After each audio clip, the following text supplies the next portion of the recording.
నాకు ఆయన మీద నాకు నమ్మకం, పూర్తి నమ్మకం.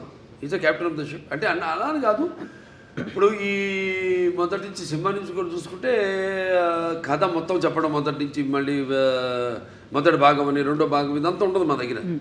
నేను చెప్పాను మీకు కట్టే కొట్టే తెచ్చి అయిపోయింది, ఫినిష్ అయిపోయింది, అరగంటే అంత కూడా ఉండదు, 10 నిమిషాలు మాట్లాడుకుంటాం సబ్జెక్ట్ గురించి. సరే ఓకే లెట్స్ ప్రొసీడ్ అంటాను. ఇక ఎప్పుడు గెటప్లు ఏంటి, షూటింగ్కి ఎప్పుడు వెళ్దామని. అది తప్పితే ఒకరి మీద ఒకటి నమ్మకం. అంటే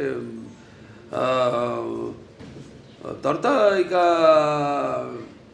మన తమన్, ఆయనకేమో ఇప్పుడు మొన్నే చెప్పారు కూడా ఆయన, ఇట్లా ఎలా ఉండబోతుంది సినిమా అని. ఆయన సంగీతపరంగా ఏముంది, ఇప్పుడు ఒక మనం చేసి ఆయన బ్రహ్మాండంగా ఆయన బాణీని సమకూర్చడానికి విషయం ఉన్నప్పుడు, ఆయనకి ఇచ్చినప్పుడు, ఇక ఆయన అంటుంటాడు శివుడే నాలో పరకాయ ప్రవేశం చేసి అందరిలో. ఇప్పుడు ఈ సినిమాల్లో దర్శకుడు కానీ, నేను కానీ, తమన్ గారు కానీ, అందరిలో కూడా మొత్తం అందరిలో శివుడు పరకాయ ప్రవేశం చేసి మా అందరి చేత మా పనులు చేయించాడు.